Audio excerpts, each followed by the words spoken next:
Hello, I'm Claudell Clark, President and CEO of the Better Business Bureau of Greater Hampton Roads. I'm here today with Gaby Nobrega, owner of Elite Exterior Pressure Washing. Gaby, how are you? I'm good. Great to be here. Good. And this edition of this September edition of the Coach's Corner, it's just good to have another successful accredited business with us to talk about the parallels between business and sports. And we both know with your sports background and your family sports background, how tough this business and these industries can kind of be. Tell us a little bit more about, you talked about your husband and yourself having this sports journey in Europe, actually. Tell us a little bit more about that and then how that translated to business.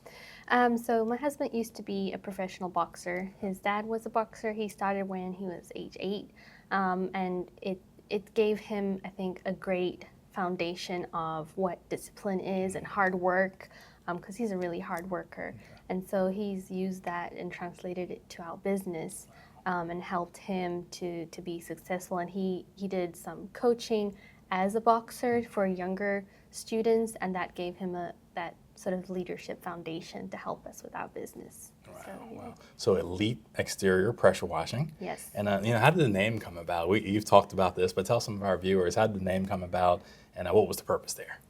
So we wanted to create something unique and different, and we want to make sure that we give our customers a great experience. So we said we'll give them an elite experience. So some of our taglines are "Don't just clean up, be elite," and we give them that experience. So we said we elite exteriors because we clean the exterior, and that's how it came about. Yeah. Right. Well, just like sports and business, you have a team. Yeah. And I talked about your team quite a bit, and your husband and your brother. Tell us about your team. How have you pulled that team together, and how do you plan to grow that team? So right now, currently, it's myself. I do the sales and marketing, customer experience. I have my younger sister. She does the bookkeeping. That's sort of the admin side. On the front line, we have my husband who does the power washing, and my brother, he does handyman work. It's been trying to bring everybody together to keep us focused on what our goals are and explaining that to people. In the family, it can be different because we all have different views, and it's not sort of a business setting where, as a manager, you have an opinion and people listen to it, respect it. They see, oh no, this is my brother. I know what he's saying. But when it's a family, you bring it together and you say, look, this is the common goal, and I see your opinion, my opinion, and at the end of the day, we're coming together. And that's kind of, I think, enriched us and made us do things better. So it's I think explaining the goals helps them. It's the same in a team. You have a goal when you're going out for a match or against another competition team. You have a goal and you bring everybody together to focus on that. Wow. So have you found it more challenging to coach and manage family members than non-family members? Definitely. Okay. But it's been a welcome challenge because I've led teams before. I was a sales manager, and I had my friends there, and so that was a different experience because I hired my friends because they were fit for the position. But with a family, it's different. Like I said, you have that familiarity, and that kind of breaks things because it's different in a professional setting. But we've managed to sit down and say, okay, look, this is a business meeting, and we know the goals that we're going to, and so it's been a welcome challenge. Yeah. Right. Well, as also in sports, you're always recruiting, Yes. trying to recruit and retain the talent that you do have. On the front end, the recruiting side, do you plan to recruit more people to your team, and do you plan to grow? Yes, definitely. I want to grow within 5 years to have a team of 3 trucks that go out and service our customers in Hampton Roads.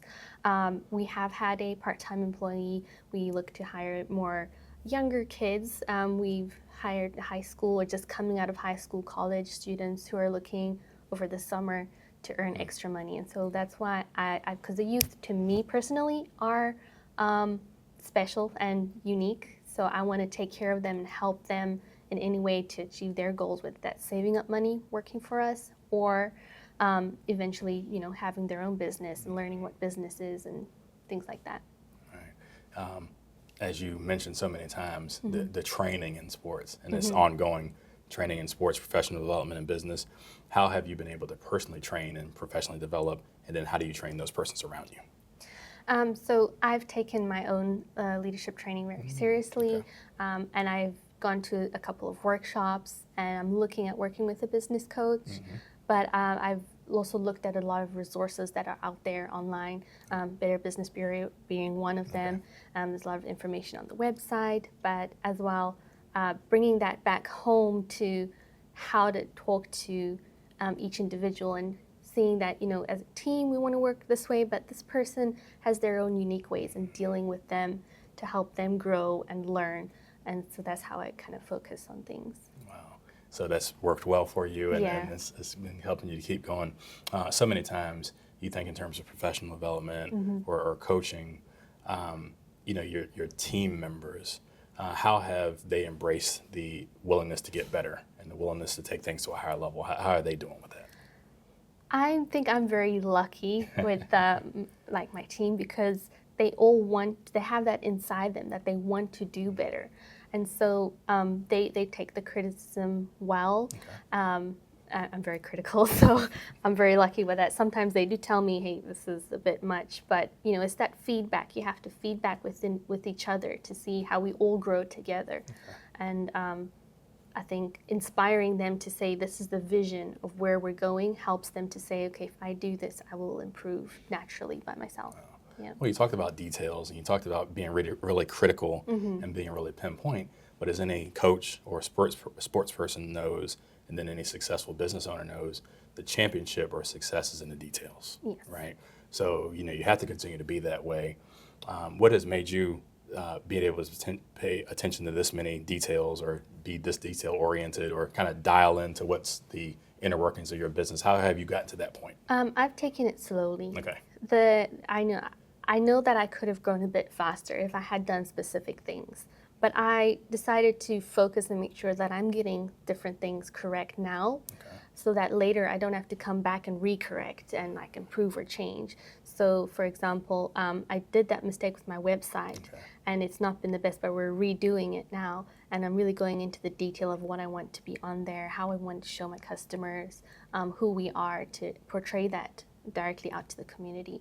And so I think fixing all the little details before you grow too large is the best thing to do. Well, one of the points we can take away from that is learning from your mistakes. Yes. Or learning from business experience, which we'll talk about that. Another thing is when things don't go so well in business or in sports, it can get you down. Yeah. It can make you not want to go forward.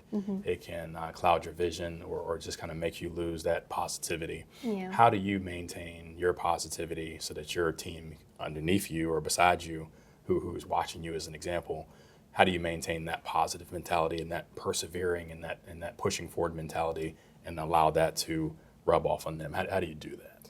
So for me, it's about community, not being alone. I've managed to go out and network with other business owners who have been through, challenges that I'm going through now. And Better Business Bureau has networking events that we attend, and you get to see that you're not alone in these struggles as a business owner, or as a coach. You get to meet, and you get to bounce ideas off of them, and it helps you stay encouraged, and they really uplift you, because we've all gone through difficult times, and they help you to stay encouraged and to keep pushing. So, yeah. And speaking of those challenges, what has been some that you'll share with us? What have been some of the biggest challenges that you've had in this young business career? I would say overcoming a lot of fears in my own head personally. But as a business, it's been learning what works and what doesn't work for our business. And it's good to get a coach or a mentor to help you. And at first, I did a lot of things on my own in terms of marketing. And then I hired a lot of companies, and a lot of money was spent on things that were not working for our business. But now I know what's working, and I know where we're going and how to prove and grow organically so that we don't spend money in the wrong places. Right. Yeah. Well, Gaby, that's great information. This has been like rapid fire here with Gaby Nobrega of Elite Exterior Power Wash. And I'm Claudell Clark, again, President and CEO here. We're just having such a wonderful and productive interview for those just kind of tuning in. But Gaby, we just appreciate this, and just appreciate you being here. We talked perseverance, talked challenges, talked recruiting, mentioned about how to grow the team and maintain the team.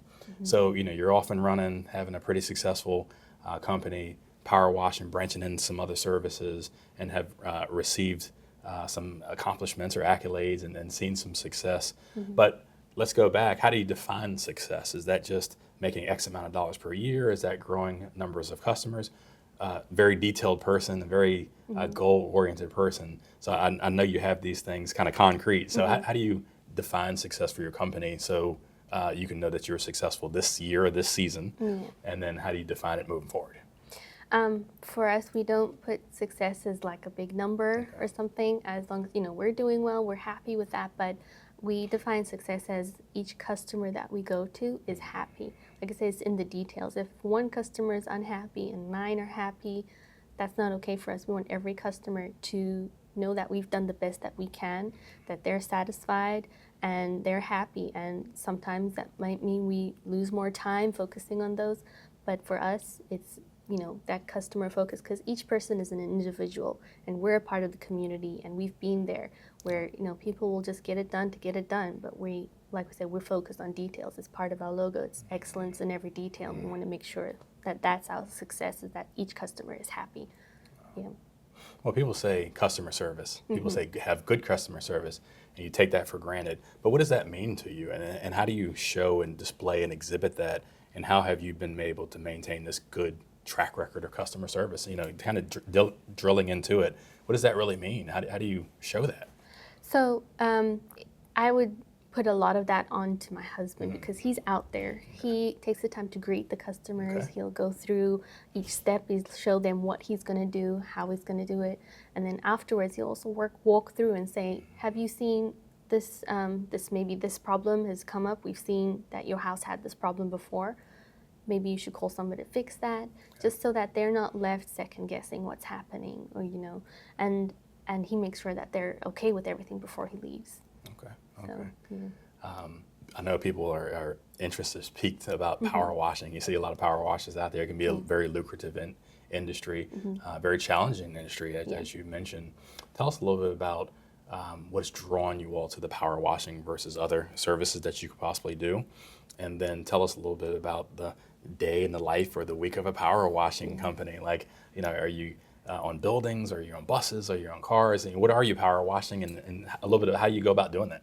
Okay, so we focus on residential clean houses. So we do the exterior, do a lot of vinyl that's in this area. Some houses are brick and they do get the green moss. And then we do driveways and sidewalks. We have done some larger commercial properties as well. With us, we do all sorts of things. So we also do gutter cleaning. So when we'll come to a house, we try to do a full package. We say, well, we're there, so you don't have to call us out again. Let's do everything for you. We'll clean the gutters. We'll wash the siding with vinyl. We'll do the driveway. We'll do the sidewalk. Make sure your pool deck is done at the back. If you have that wooden deck, we'll get that done for you. Just so that your house is done once a year and you don't have to think about it, and you can live with that peace of mind. My house is clean. So my husband will go out. He'll do all the power washing, but once a week we also service the machines, make sure everything's running smoothly, wash the car, make sure it's clean, and we're good to go for the next week. Good. Yeah. So you've done that. You've kind of perfected your services. They always can kind of be better. Working with your team, doing these different things. At the end of the year, right? You said in the fall or the winter time slows down a little bit. Have some time to rest, to reflect, and regroup for the next year. During that time, as any coach would, as any business leader would, before the next year, the next season, what are some of the things that you do to prepare yourself for another run, for another season, for another year of business? So I like to have a big sort of like training day or meeting, and I'm actually preparing that now, to sit down and go over like what are the lessons we've learned over this year, where are places that we've improved, what are things that we've seen that have worked, and how we can implement them into our day-to-day activities so that we can keep growing, keep doing better, and as well as planning for the next year. You have to plan to succeed. I think it's important, so that's what we do. All right. And talking about the future and talking about seasons to come, what is your vision for the company? I know you said you wanted to grow and have a number of crews. What is your overall vision for the company? Is this to grow it so big that it becomes one day like a franchise thing, or you want to move into other large-scale projects that you can power wash? What do you want to look like in the future? I think I want to stay a family-owned business and keep it small. Okay. I know it's great to grow and go out there, but I feel like you lose control of things, and I don't want to lose that that customer connection that we have. And when I'm training the new crews that we want to hire, I want to make sure that they understand that, and that's part of who they are, is to make sure that the customers are happy and they've done their work to their best of their abilities. So yeah, 3 crews. I'd like to get into more commercial, and hopefully window washing. That's something that's out there as well. So we'll certainly see. a need for that. Yeah, definitely. We need some of that around here. Yeah. Well, you said you had been accredited with us, and we certainly appreciate that investment and that partnership. We want to serve as much of a resource to you as you to us, and as we talked about, we want you to be an ambassador for the Better Business Bureau, of course. If you don't mind just sharing, what have been some of the benefits of being accredited, and how have you seen that shape and grow your business? I feel like I've seen a lot more respect from the customers since being a part of this, but as well, I've really enjoyed all the activities that you guys do. You have the economic forum, and then we had the networking breakfast, and there's a lot of information, so I appreciate that. It's quite interesting. I've seen less scam calls since I've got that on my website, so I think that's a really great benefit, and I just enjoy being a part of it, so yeah. Good. Well, Gaby, just again, as I said, kind of rapid fire here. Yeah. You're such a wealth of knowledge. Thank you. And we wanted to learn more about your business and even showcase you. You've taken the time to be here with us and talk about the dynamics of a really intricate business, and then the intricate business being accredited and how that works. We just can't thank you enough for the great work you do in the community, your BBB accreditation, and just serving as a better business, right? Yeah. The sign of a better business is an accredited business. And when businesses do ethical business and trustworthy business, it raises marketplace trust in the community, in the region. Yeah. So you, alongside of thousands of other business owners, are helping the BBB lead this charge on better business in the region and to serve as a resource for businesses. So we just can't thank you enough. We hope that you would spread your good word, not only just here to other aspiring business owners, and just continue to lead your team the way you are. Thank you. Appreciate it. Thank you so much. It's been great.